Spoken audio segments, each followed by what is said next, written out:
Unlock your potential today at skillbakery.com. In our previous lecture, we saw how to generate prompts, and using those prompts, we created a file called prompts.jsonl. Now, in this one, we'll be uploading this particular file on OpenAI, and we'll be getting a file ID for that. We'll be keeping that file ID with us so that we can use it accordingly in our next lecture.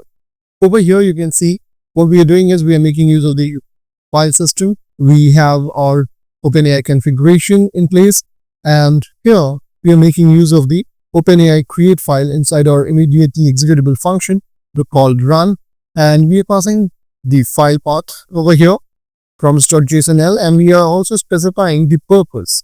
So the purpose over here is to fine-tune this particular file, and we are then logging our response over here, and the response is going to return the whole thing, like whether it has been uploaded successfully or not, and along with that we'll also get the file ID of it.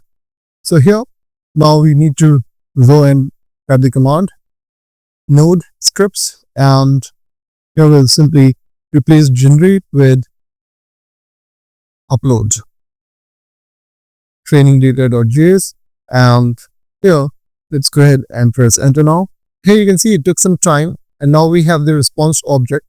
Over here it says that what we have uploaded is an object called file, and here we have the file ID. So this is what we need to have, and let's store it over here in this particular file as comment. And then over here the purpose, you can see that we mentioned fine tune the file name prompts.jsonl, total bias created at, when it is going to expire. As of now the status says processed, and the status details is set to null. Now in the next one, we'll learn how to fine-tune OpenAI models with training data files, and there we'll be making use of this file ID. If you find the video helpful, don't forget to like and subscribe.